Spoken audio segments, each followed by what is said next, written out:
দর্শক, এই মুহূর্তে আমি আছি যশোর অভয়নগর উপজেলার প্রেমবাগ অঞ্চল এবং চেঙ্গুটিয়া অঞ্চলের আমডাঙ্গা খালে।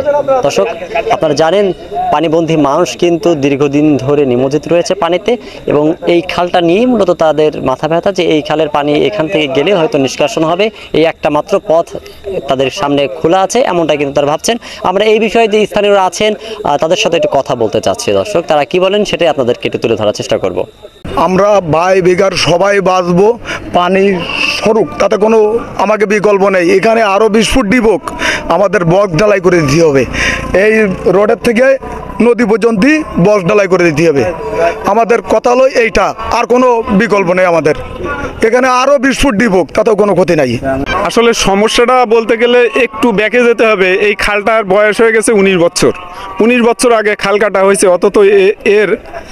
অথচ এর সুষ্ঠু পরিকল্পনা হয়নি, যার কারণে এখন খালটিকে কাটা হয়েছে, কিন্তু সমস্যার সমাধান কিছুই হয়নি। এটা সমস্যা হচ্ছে যে ওখানে যখন পানি জমে যায় তখনই এদের মনে পড়ে যে আমাদের পানি ঘরে উঠে গেছে, কিন্তু যখন শুকনো মৌসুমি তখন এর এর পরিকল্পনা সঠিকভাবে কাজ যদি করতো তাহলে এখন এই সমস্যাটা হতো না। এটা 19 বছর, যখন 7 বছর আগে এটা সংস্কার করলো, তখন এরা প্রথমে যখন করছিল পানি উন্নয়ন বোর্ড 2 সাইডে ব্লক দিয়ে দিছিল, সেটা আমাদের বাড়িঘর ধরে একভাবে প্রোটেকশন হয়েছিল। কিন্তু 19 সালে এসে লোকাল কিছু মাতব্বার এসে নেতাগোতা এসে এর ভিতরে গাড়ি ঢুকাই দিয়ে এই খালটা ডিপ করে দেয়। যখনই ডিপ করে দেয় তখন তলের ব্লক যখন উঠাই দেয় তখন কিন্তু সাইটের ব্লক নেমে এসে আগের থেকে বেশি ক্ষতিগ্রস্ত হয়, এবং ওই সময় আমার বাড়িটাই পড়ে গেছে, পুরো বাড়িটাই খালের ভিতর পড়ে গেছে, কিন্তু কোনো সহযোগিতা পাই নাই। যাই হোক, সেটা 10 জনের জন্য গেছে, আলহামদুলিল্লাহ। তারপরেও এখন আবার এই 2 বছর পরে এসে সেই একই সমস্যা যে পানি নিষ্কাশন করতে হবে। তাহলে পানি নিষ্কাশন যদি করতে হয় তাহলে মুখ দিয়ে যে পানিটা প্রথমে ঢুকতেছে ওর ওয়াইড হচ্ছে মাত্র 16 ফিট। 16 ফিট দিয়ে পানি ঢুকছে, কিন্তু বেরোচ্ছে 50 ফুট দিয়ে। তাহলে এই 16 ফুটের সমস্যাটা আগে দেখতে হবে যে মুখ দিয়ে পানি বেশি ঢুকাতে হবে, তাহলে তো আমার ডেলিভারিটা বেশি হবে। কিন্তু এরা 50 ফুটের জায়গায় এসে পরিকল্পনা করতেছে কি করে, কিন্তু অনেক পরিকল্পনা কিন্তু মূলত যেখান থেকে পানি ঢুকবে সেই ঢুকার জায়গাটাই হচ্ছে অনেক ন্যারো। তা মেন সমস্যা হচ্ছে এইটাই। আর আরেকটা জিনিস হচ্ছে আমাদের দাবি, দুই পাশে বাড়ি, আমাদের বাড়ি 2 পাশে, তা আমাদের বাড়িওয়ালাদের দাবি হচ্ছে যে এখান থেকে পানি নিষ্কাশন হোক। আমরা চাই, অবশ্যই চাই, তবে আমাদের বাড়ির প্রোটেকশন দিয়ে আমরা চাই এখান থেকে একটা ইউ ঢালাই, একটা ক্যানেল হোক, সেটা যত বড়ই হোক, এটা ইউ ঢালাই হোক 2 সাইডের, যাতে ওয়াল থাকে। সমস্যাটা হচ্ছে এখান থেকে সবাই বলছে পানি এখান থেকে নিষ্কাশন করবে। তা পানি তো আসলে নিষ্কাশন করতে হলে খাল সেভাবে বক্স খাল বা ইউক্রেন করতে হবে আমাদের, না হলে তো আমাদের আসলে থাকার ওখানে উপযোগী না। আর আমরা সেটা করতেও দেবো না। আমাদের বাপ দাদার জমি অনেক ভেঙে গেছে, যেটা আমরা এখন ফিরে পাবো না। কিন্তু তাদের পাশে তো আমরা আছি, কিন্তু আমাদের পাশে তারা নাই। তাদের পাশে তো আমরা আছি, সবসময় আছি, এখনও আছি, সমস্যা নাই। কিন্তু জায়গা লাগলে মনে করেন আমরা আরও 5 ফিট করে 2 ধারে 10 ফিট জায়গা দিব, কিন্তু তারা আমাদের জায়গাটা স্থায়িত্ব করে দিক। তারা সবসময় আসবে, নেতাকর্মীরা আসবে, আসে মনে করেন যেটা অধিকাংশ টাকা খেয়ে চলে যাবে। একজন আসবে, যে আসে সেই টাকা খায়। এদিকে পানি নিষ্কাশনের দায়িত্বে থাকা সাকিব বলেন, আমার ব্যক্তিগত অর্থ দিয়ে লোকবল নিয়ে পানির তো ভেতরে থাকা ব্লক উত্তোলন করা সহ পানি নিষ্কাশনের কাজ করছি। আমি এখানে যেদিন পানি সমস্যাটা দেখতে আসছিলাম সেদিন ওই এক্সেন সাহেব এবং এসি মহোদয়, ওনাদের সাথে আমি সাক্ষাৎ করলাম যে পানিটা নিষ্কাশনের জন্য কি করা যায়। তখন ওনারা বললো যে আমরা তো এটা নিয়ে চেষ্টা করতেছি, তাহলে পানি নিষ্কাশনের জন্য যা করা যায় সেটা হচ্ছে আপনি এলাকার মানুষের সাথে আলোচনা করে এই পানিটা দ্রুত আপনি সরানোর ব্যবস্থা করেন। আপাতত আমাদের এটা নিয়ে কোনো বাজেট টাজেট হিসাব না, আমাদের কাজ করতে হবে যে পানিটা দ্রুত সরিয়ে দিতে হবে। তখনই তার পরের দিনই আমি বললাম যে হ্যাঁ স্যার, সমস্যা নেই, আপনারা বলছেন, আমি এখানে শ্রমিক লাগাবো বা স্টুডেন্ট যারা আছে বা যারা আমাদের বেকার ছেলেপেলে আছে তাদেরকে এখানে লাগাইয়া আমি ব্লকগুলো তুলে দেবো, যাতে পানিটা দ্রুত বের হয়ে আসে এবং যারা পানিবন্দী আছে পানিটা অপসারণ খুব দ্রুত হয়। এখানে অনেক মসজিদ আছে, মন্দির আছে, তাদের নামাজ, যাদের পূজা প্রার্থনা করতে সমস্যা হয়, এই বাচ্চাদের স্কুল মাদ্রাসা আছে, সমস্যা হয়। হ্যাঁ, এরপর থেকে শ্রমিক লাগে কাজ করতেছে। দেখেন, প্রতিদিন শ্রমিক কাজ করতেছে, আপনার অ্যাভারেজ বলতে পারতেছি না, তবে প্রথম যেদিন কাজ করাইছি সেদিন ছিল আপনার 50 জন 60 জন এরকম। আচ্ছা, তারপর? আপনার আর তারপর দিন হচ্ছে আপনার ওইরকম 70-80 জন। আজকে কতজন? হ্যাঁ, আজকে ছিল 120 জন, টোটালি 120 জন। এই যে স্থানীয় মানুষজন যারা আছে চেয়ারম্যান থেকে 120 জন লোক দিয়ে আমি আজকে কাজ করাইছি। কিন্তু কালকে বৃষ্টির কারণে কিছু লোক কম ছিল, কালকে বৃষ্টি হয়েছে।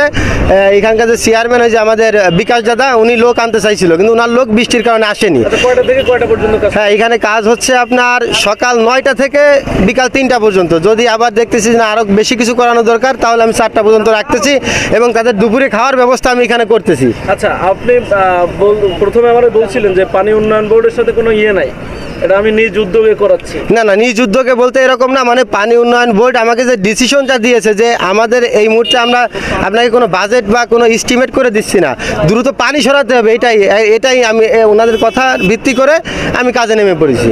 তবে ওনাদের আয়ত্তের বাইরে না, এগুলা ওনাদের ভিতরেই। আপনি টাকা পয়সাগুলো মিটাচ্ছেন কিভাবে? হ্যাঁ, টাকা পয়সাগুলো মিটাচ্ছি সম্পূর্ণ আমার ব্যক্তিগত টাকা দিয়ে। আমি এখন তাদের বিল দিচ্ছি যারা কাজ করতেছে। এখন এই টাকাটা আমি আদৌ পাবো কি না আমি জানি না, তবে পানি উন্নয়ন বললে যারা আছে ওনারা আমার আশ্বস্ত করেছে যে আপনি কাজটা আগে করেন, পরে আমরা আপনার বিষয়টা দেখব। মানে এখানে আমার এত দিবে বা এরকম কিছু পাবো বা আদৌ পাবো কি না এরকম কোনো আমার শিওরিটি নাই।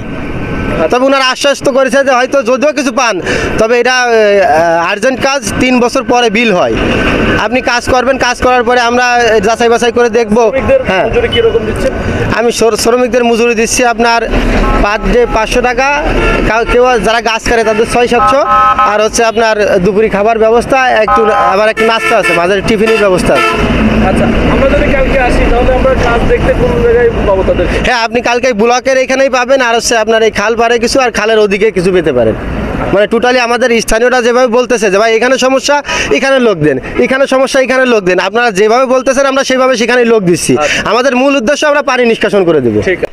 এছাড়াও ছাত্র সমাজের পক্ষ থেকে ইমরান হোসেন বলেন, আমাদের যদি দরকার হয় একবার বলবেন, জনবল না পেলে আমাদের জানাবেন, আমি কথা দিচ্ছি ছাত্ররা আপনাদের পাশে আছে এবং ডাকা মাত্রই সবাই চলে আসবে। তো আমরা আসলে বিভিন্ন স্পটগুলো আসলে পরিদর্শন করেছি এবং তিনি আমাদের আশ্বস্ত করেছেন বিগত যে সমস্যাগুলো ছিল, আমাদের মূল যে পানির ধারাবাহিকতাটা, যে প্রবাহটা, ওইটা বিঘ্নিত হচ্ছে যেসব কারণে, ওই কারণগুলো খতিয়ে দেখেছি এবং ওই কারণগুলো বিশ্লেষণপূর্বক আমরা একটা প্রস্তাবনা তাকে করেছি।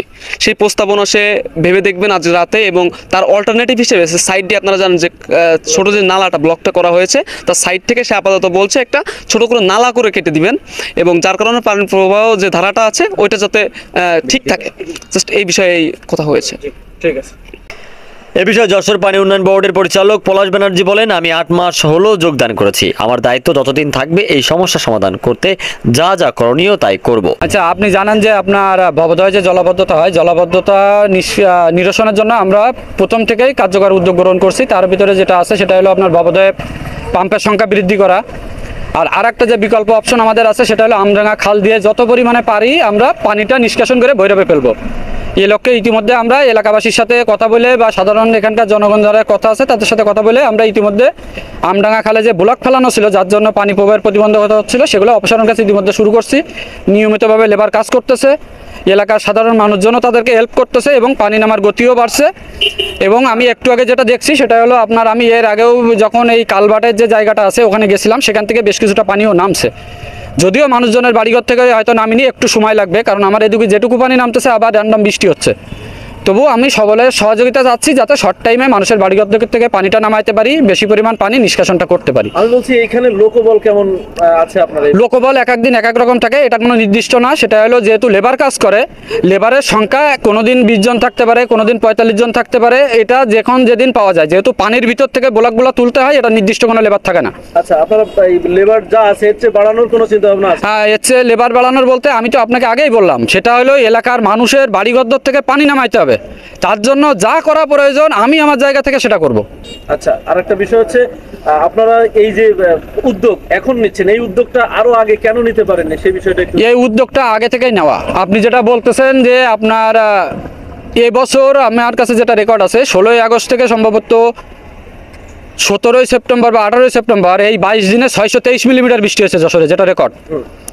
এখন আপনি কি করে বুঝবেন যে 22 দিনে 623 মিলিমিটার রেকর্ড পরিমাণ বৃষ্টি হবে? বোঝার কথা না। আচ্ছা, যখন হয়ে গেল তারপর থেকেই তো আমরা শুরু করছি, তারপর থেকে আমরা বসে নাই। আপনি জানেন যে ভবদহে আমার এর আগে পাম্প চলতেছিল 9টা, ইতিমধ্যে কিন্তু আজকে সেখানে পাম্প চলতেছে 17টা। 8টা পাম্প কিন্তু ইতিমধ্যে আমরা চালু করে দিছি। এখন আপনি যদি বলেন যে দিনের দিন চালু করেননি কেন, বিষয়টা এমন না। আমার মেকানিক্যাল জিনিস বসেছিল, তারা তো রিপেয়ার করে তার আনুষঙ্গিক সার্ভিসিং করে আমাকে তো ফাংশনে আনতে হবে। শোনেন, আমি গত শুক্রবারে গেছিলাম, আজকে শুক্রবার, এক সপ্তাহ হলো। সেখানে যে আমি 4টি পাম্প উচ্চ ক্ষমতা সম্পন্ন, যেটা না এখন আমি সেটা বলতেছি না, আগে বলেন। আমার কথাটা শোনেন। তখন আমি 4টা পাম্প মানে চলমান দেখেছিলাম, আর বাদ বাকিগুলো আমি গুনে দেখছিলাম যে 7টা আছে পাম্প, সেটা বন্ধ। তো ওই যে আপনারা মানে বিদ্যুৎ লাইন দিচ্ছিলেন, ওই দিন কিন্তু কাজ করছিল। তো এটা আরো আগে কেন নিতে পারেনি সেই বিষয়টা? আরো আগে বলতে আপনার যেটা হয়েছে, আমি তো আগেও আপনাকে বললাম, আপনি যখন গেছিলেন ওই সময় 35 কিউসেকের 4টা চলতেছিল, 9 ব্যান্ড সুলিসে চলতেছিল 5 কিউসেকের 5টা, তখন 9টা পাম্প চলতেছিল আমার। না, 4টা আমি 4টা এক রেগুলেটরে, আর একটা রেগুলেটরে 5টা ছোট পাম্প চলতেছিল, আপনি হয়তো খেয়াল করেননি। 9 ব্যান্ড একটা আছে 21 ব্যান্ড, আমার 2 জায়গায় পাম্প চলে, এক জায়গায় না। আর আপনি যেটা দেখছিলেন 7টা বলতেছেন, ওখানে 7টা ছিল পাম্প সহ মোটর, আর একটা আমার মোটর ছিল না। রাইট। সেই মোটর আমি কালেকশন করে নিয়ে সেই 7টা এবং আর একটা যেটা 8টা, এই 8টাই এখন চলতেছে। এখন টোটালি আমার ওখানে পাম্প চলতেছে 8 4 12 আর 5 17টা। এখন আপনি যেটা বলতেছেন আরও আগে উদ্যোগ নিলেন না কেন, এটা মেকানিক্যাল জিনিস, আপনাকে তো টাইম একটা দিতেই হবে। আমি তো চাইলেই যখন তখন জিনিসটাই করতে পারবো না। এখন র্যান্ডমলি আপনার 17টা পাম্প চলতেছে বিদ্যুৎ থাকলে। আমডাঙ্গা খাল দিয়ে কত স্বল্প সময়ে আমরা বেশি পরিমাণ পানি নিষ্কাশন করতে পারি, মানুষের বাড়িঘর থেকে পানি নামাতে পারি, সেটা চেষ্টা করতেছি। আপনারা একটু হেল্প করেন। আমি আপনার সঙ্গে যখন আসলেন কথা বলছিলেন, সেই সময় আমি আচ্ছা খালের বেশ কিছু জায়গা দেখতে গেছিলাম। সেখানে যেটা দেখলাম যে ভিতরের অনেকটা জায়গা মজুমদারের পাশ দিয়ে অনেক ছোট সংকীর্ণ জায়গা, সেখান থেকে পানি সে পরিমাণ আসছে না। তবে আপনারা আমরা খালের এই মাথাতে কিন্তু কাজ নিয়ে আলোচনা করছেন এবং প্রচুর পরিমাণ এখানে নিয়ে আলোচনা করলেন দেখলাম। এতে করে স্থানীয়রা কিন্তু অসন্তোষ প্রকাশ করেছেন।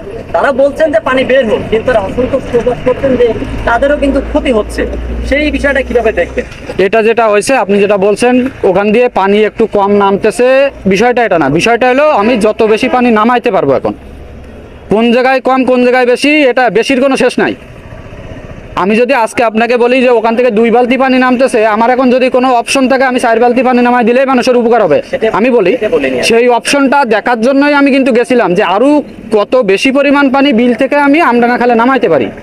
কারণ আমার যেহেতু নদীতে এখন পানি নামতেছে আর এখন আসতে সামনে ড্রাই সিজন চলে আসবে পুরোপুরি, তার মানে এখন যে পরিমাণ আমি ভাটিতে পানি নামাইতে পারবো সেটাই পজিটিভ সাইড হবে। আমি সেটা দেখার জন্যই গেছিলাম। আর কারোর এখানে ক্ষতি করার কোনো অপশন নেই। মূল উদ্দেশ্য একটাই, মানুষের বাড়িঘর থেকে পানি নামানো যত শর্ট টাইমে পারি। আচ্ছা, সর্বশেষ আপনারা আর কত সময়ের মধ্যে এটা মানে মোটামুটি একটা স্বাভাবিক পর্যায়ে আসতে পারে কি? আমি আমার সাধ্যমতো চেষ্টা করতেছি। এটা অনেকটা ডিপেন্ড করতেছে কিছুটা বৃষ্টির উপরে, কারণ আমি যত পরিমাণ পানি নামাচ্ছি যদি আমার ওই বৃষ্টিটা হয়ে আবার জায়গায় পানি চলে আসে, এটা আমার জন্য টাফ। আমি আমার সাধ্যমতো চেষ্টা করতেছি যত শর্ট টাইমে পারি অন্তত মানুষের বাড়িঘর থেকে পানিটা নামানোর সর্বোচ্চ চেষ্টা। এবং আমরা এই কিছু সময় আগে এই পানি নিষ্কাশন যারা কমিটির ছিল তারা অনেকে এসেছিলেন, তাদের সাথে কথা বললাম। স্থানীয় যারা বাসিন্দা ছিল তাদের কি সমস্যা হচ্ছে সে বিষয়টা আমাদেরকে জানিয়েছেন। এবং এর আগে আমরা দেখলাম যে পানি নিষ্কাশনের যে পরিচালক তিনি এসেছিলেন, তিনিও কথা বলছেন এবং সব মিলিয়ে বেশ আলোচনা হয়েছে। এবং এই এলাকার মানুষের এই এলাকার যে দাবিগুলো, সেই দাবিগুলো কিন্তু তারা শুনেছেন। এখন দেখার বিষয় কি পরিমাণটা কাজ তারা করবে, এটাই কিন্তু মূলত এখন দেখার বিষয়। এই বিষয়টা নিয়ে কিন্তু তারা অনেকটা কথা বলেছেন এবং তাদের দুঃখ কথা কিন্তু জানিয়েছেন এত সময়, সেটাই কিন্তু দর্শক আমরা জানতে পেরেছি আর সেটাই আপনাদেরকে জানলাম। শেখ আলী আকবর, যশোর।